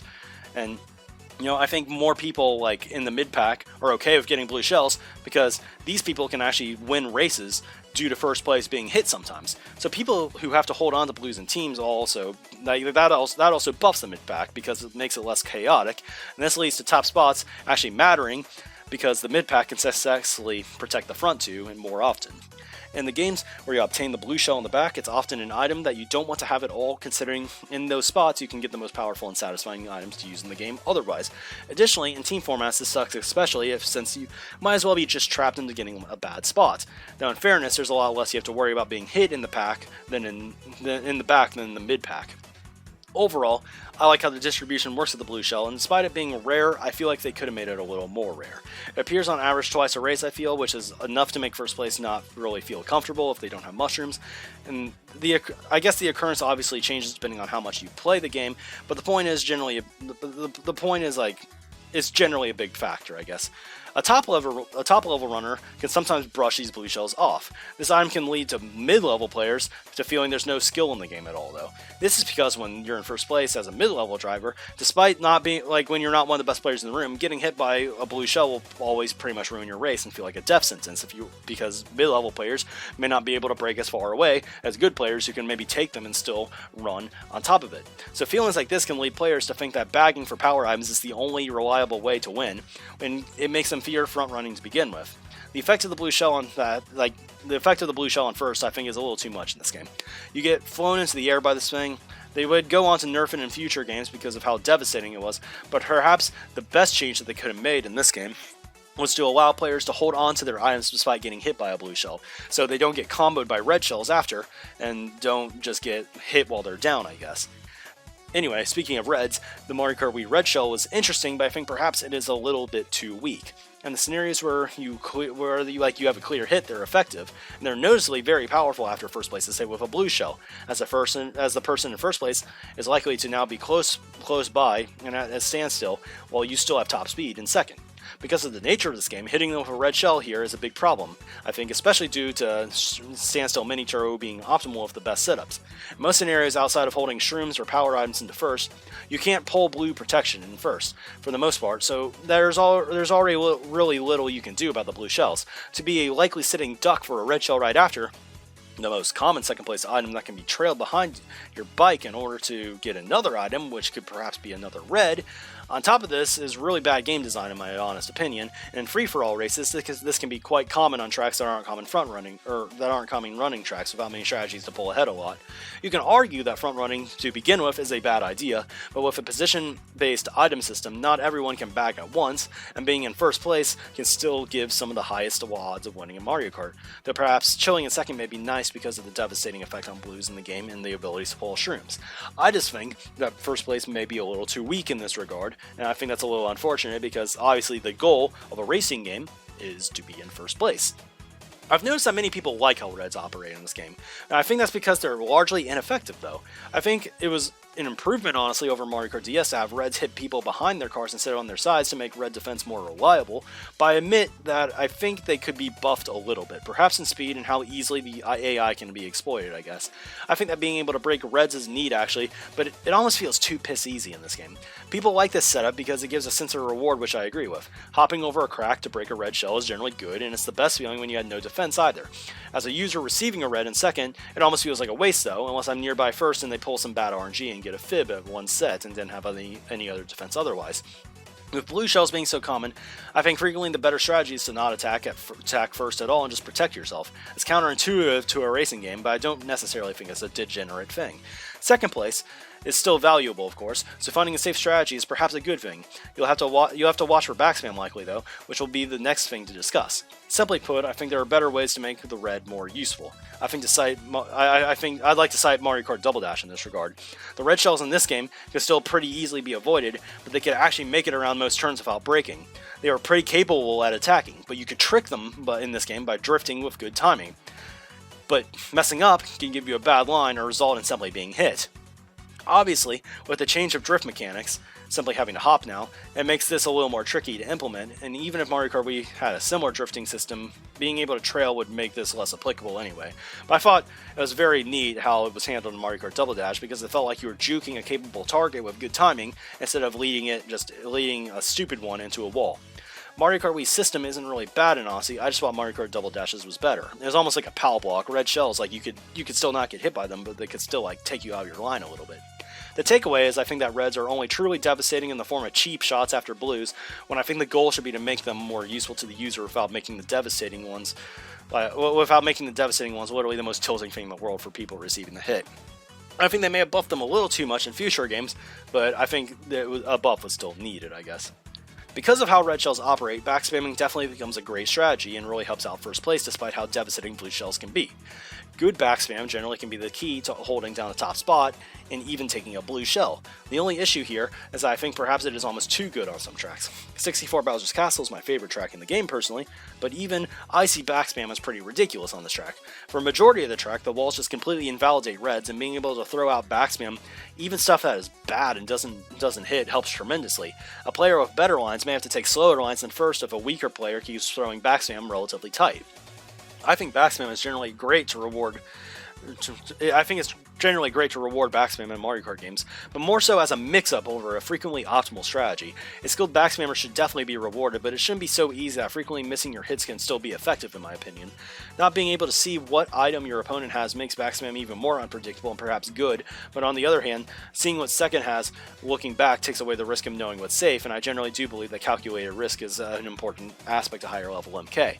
The issue here is the issue I suppose that is so good with backspam is people can psych people out by thinking that they have protection but not using it. And then if you have a fib, you can act like you have a banana. And then maybe if you see a time where it's applicable to use it, you can just throw it back in their face. It's very good and very satisfying, but I think perhaps it's a little too easy that even bad players can kind of get away with it sometimes, without being too clever, I guess. Green shells, in my opinion, are done very well in this game. The physics surrounding them makes sense and they feel very intuitive and surprisingly deep in how you can aim them no matter what scenario you are in, whether it be on the ground, in the air, or drifting.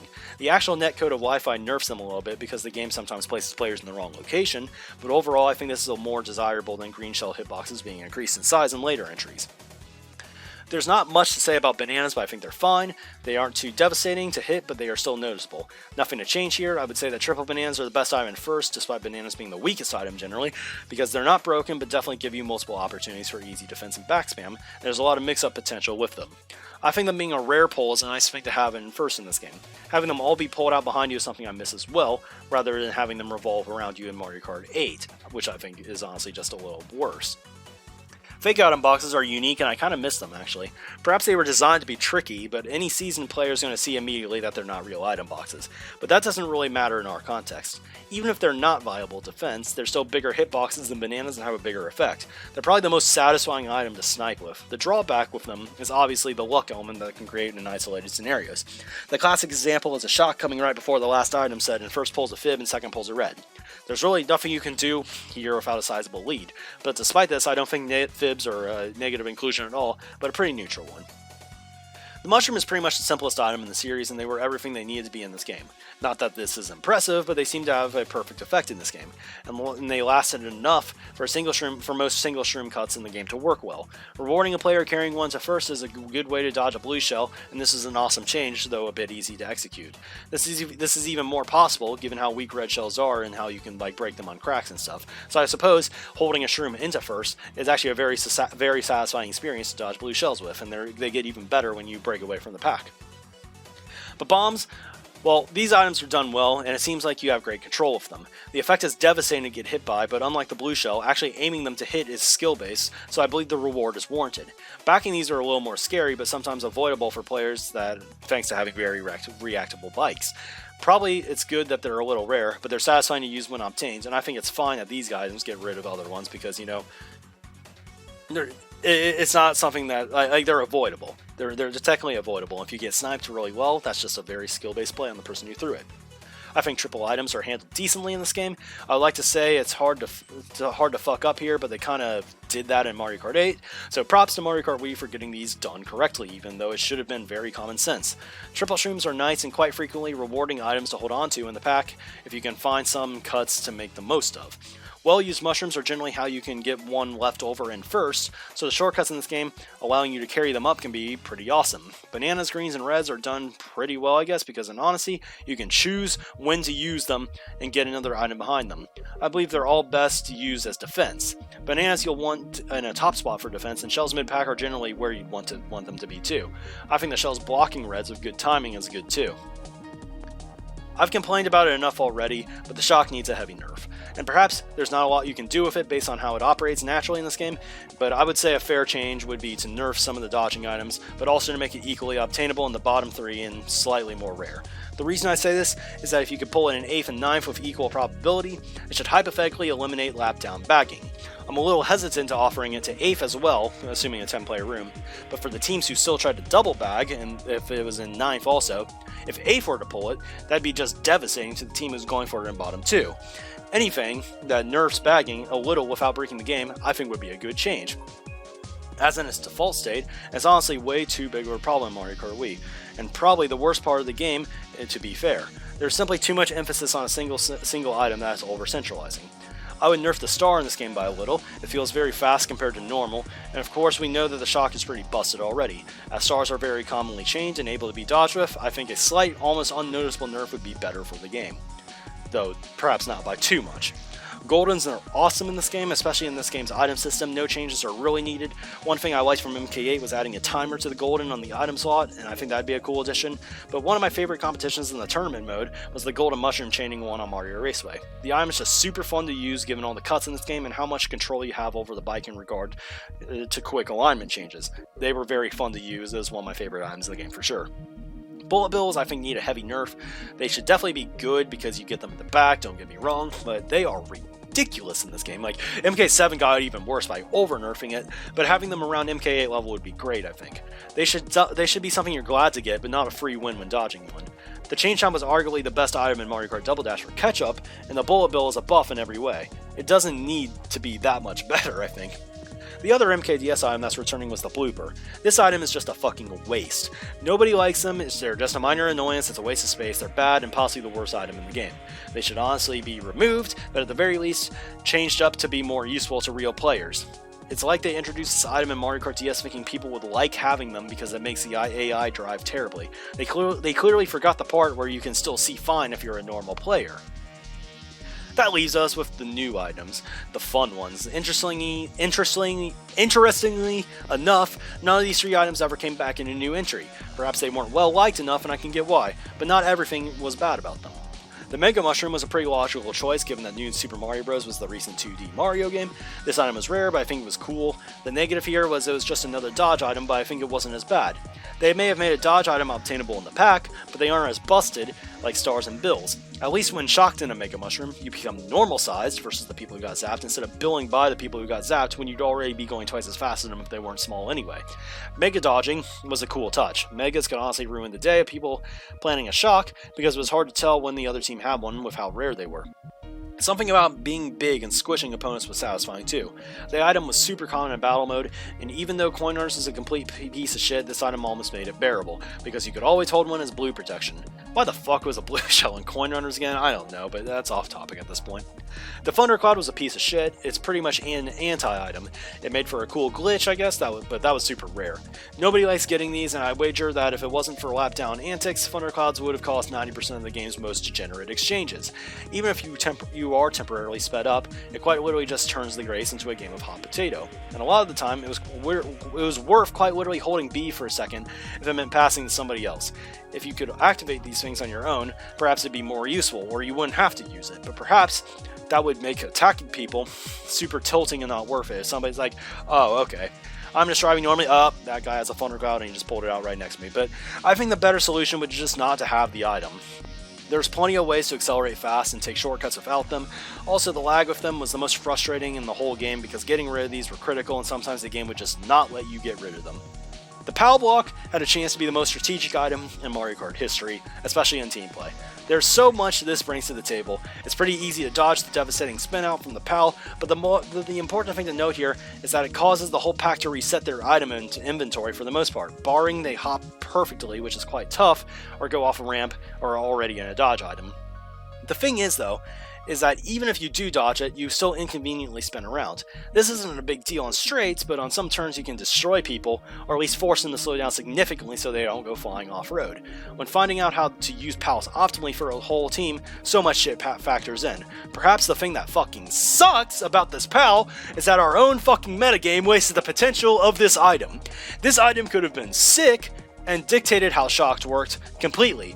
People could drop spots and PAL people that were holding shocks for teams and force them to use it, or not use it at all if your own team would have dodged also, or maybe the person with a shock could time it and go off a ramp if they suspected what you were doing. But we'll never have this scenario ever because people with PALs will never be on the same lap as our shock baggers. One potentially great change for this item would have been to make it target the entire room instead of just those in front of you. There's no logical reason to begin with on why it wouldn't target everyone, because that's kind of the function of the PAL canonically anyway. This would nerf the shit out of baggers and perhaps make people with the shock more of a sitting duck to get starred by the... it'd make them more of a sitting duck than just having to worry about not getting starred by the other bagger if they need like a nearby ramp. Like, if they need a nearby ramp so they don't get the shock pout out of them, then the star users would have an easier time hitting it out of them as well. A bagger could coordinate a PAL call to try to get the shock out quicker. There's a ton of fun sounding scenarios here. The only thing that would prevent me from making this change is that perhaps it would just make every PAL end up causing like 2 or 3 dodges in free-for-all mode, so perhaps it would not be worth it. Of course, in free-for-all, there would be no reason to drop PAL anyway like in teams, so I think really just the main problems is we have people bagging too hard. You can still mess with shocks by drop PALing people with stars and bills, I suppose, but you gotta be ready to have your own team, you gotta have your team ready to dodge when you do it, I suppose. It's more fun when you can directly target the bagger though, because then you can force it out before the team has some dodges to begin with, perhaps. If you just use the PAL and the people don't have dodges, the shock user will just not use it. As good of an idea as the PAL was already, I think it just sucks that there was missed potential due to the current metagame, I suppose. Really, it was a unique item that I liked, and for a game where holding items was a very good strategy, I think being able to pressure people into stuff was a very fun concept. If you couldn't tell, I think Mario Kart Wii is a very overrated game, but to answer my original question, it is special. and I see why so many people choose to play it 11 years later. Just because my love for the game has ran dry doesn't mean it has to for everyone, but I do think it is critical that we look at the game in a fair light. I personally think that Mario Kart Wii 2 would be a negative for us in the series despite many people asking for it. I think Mario Kart Wii HD would be a waste of time also. Deluxe, in my opinion, upgraded Mario Kart 8 heavily, but I still don't really like that it exists over Mario Kart 9. I've played enough Mario Kart Wii at this point and think that something completely new would be more fresh and fun, at least for the next few years. If any game in the series deserves an HD remake, it should be Double Dash, because it never had Wi-Fi and had an actual unique mechanic that has never seen a proper return in my opinion. As someone who considers himself to be a fan of the Mario Kart series at large, I'm almost disgusted by the reception Mario Kart Wii has gotten this late in life. I understand that I'm different, and I enjoy moving on to new experiences and challenges.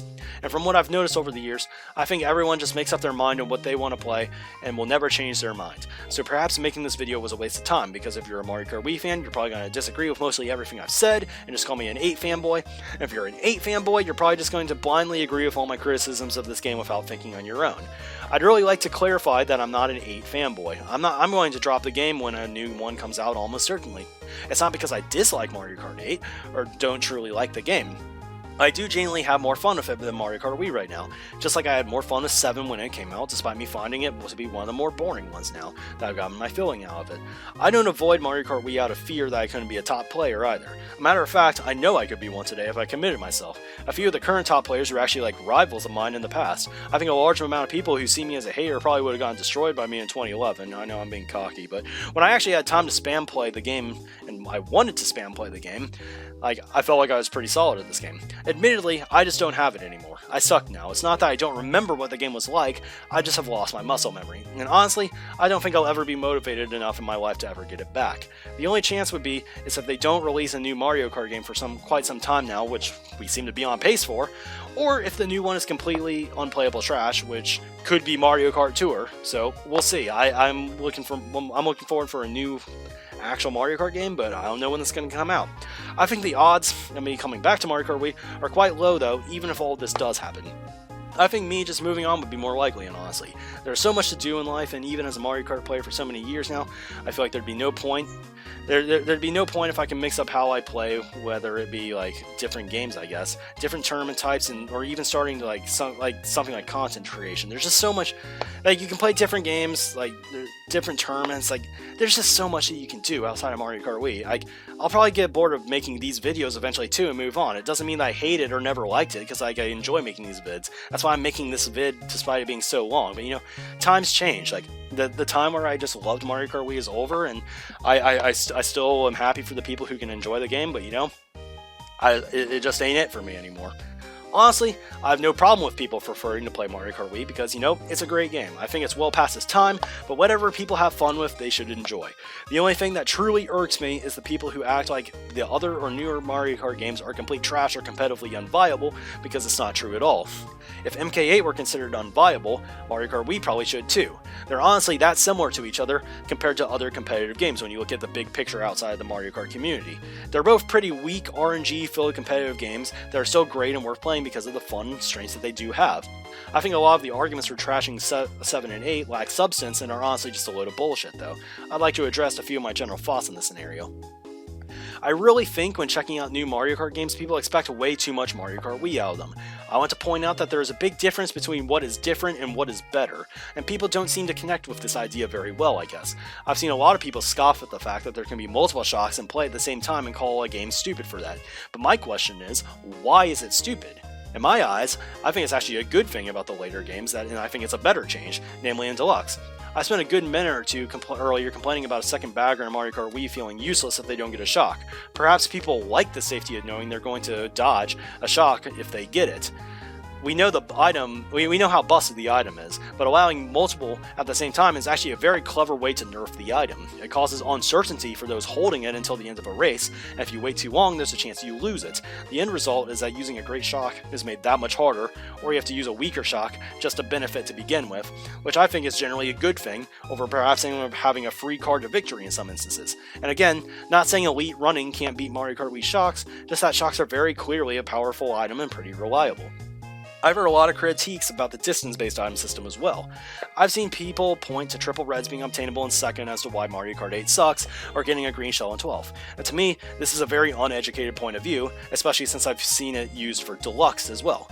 The frequency of triple reds in second is actually dramatically low, and straight up impossible if you're close to first. Many people claim the races are ruined by pulling green shells in 12th. It's like, oh man, I'm in 12th and I just get a green shell lap 3, and that just sucks, man. But I honestly know that these people are making shit up, because you can obtain the green shells in 12th. That's true.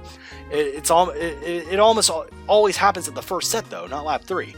It's just people applying Mario Kart Wii logic to Mario Kart 8 instead of actually thinking of picking up and adapting to a new game. Like in Mario Kart 8, you can get green shells in 12th, yeah, but you're going to get it first set when you're right behind first. Like, you're not going to get it when you're that far behind. You're going to get goldens and stuff. People just like to think, oh, like, position-based is like the only way I can think, and you shouldn't limit yourself to that. This was a 2014 argument though, mainly a summer 2014 argument. But I think the idea of a distance-based item system, especially the distant position-based item system hybrid that Deluxe has, is great. One of the things I never was a fan of in Mario Kart Wii and 7 is since backspots were better than the mid a lot of the time, people would just camp at item boxes and wait for people to pass them. I don't think this was necessarily a huge problem with the game, just a minor annoying thing that disrupted the flow of the game, especially when people would stop urging the other to go, multiple people would stop urging the other people to go first while precious time was being lost, I guess. You could say that this buffed front running, but if the items one spot later are that much more powerful that it's worth stopping for, can we even be sure that front running is good to begin with in this case? A well-balanced distance-based item system, I think, was good for removing this crap to begin with, and was a nice side effect of the new system. I think just a lot of people were surprised at how different the newer games are to Mario Kart Wii, sometimes even for the better, sometimes for the worse. I played with a lot of these people on both games. I think many people transitioned well and even gave Mario Kart 8 a good chance and were pretty good at it.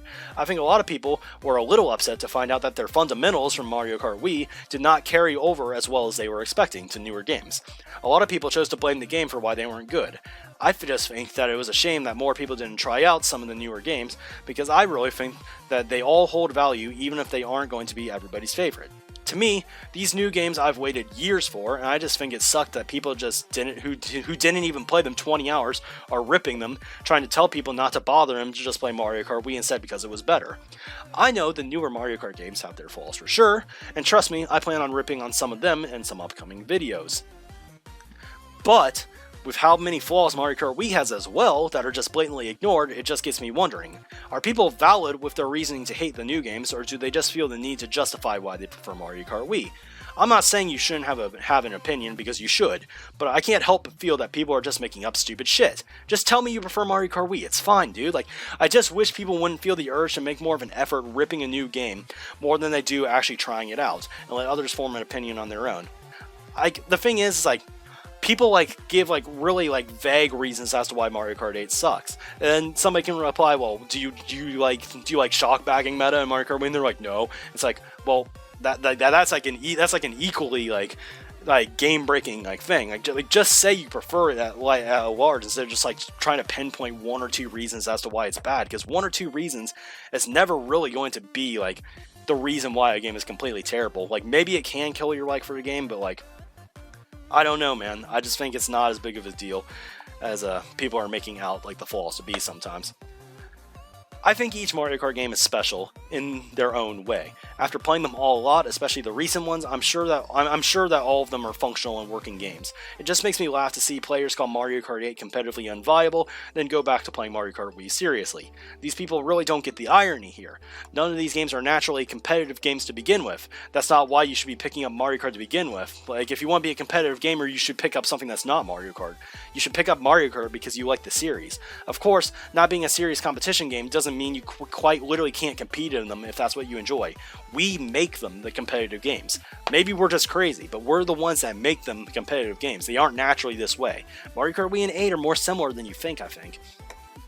Like I've mentioned, I've played Mario Kart Wii twice as long as any other game I've ever played. Clearly, I love the game. The broken setups were awesome. I'll never forget the old worldwides and how this game gifted me some of the best friends online I've made till this date. So despite all the ups and downs, thank you to Mario Kart Wii, and all the other Mario Kart games for that matter, for giving me countless hours of fun in a time as shitty as middle school, especially for Mario Kart Wii. I will always cherish that. Next up is Mario Kart 7, launching sometime kind of soon. That probably isn't too far away, so, stay tuned. Thanks for watching the Rookview as always. Glad I could probably make the longest video that I've released yet. I'm not sure. We'll see. I'm guessing this is going to be well over an hour. Until next time, later, everybody. Thank you.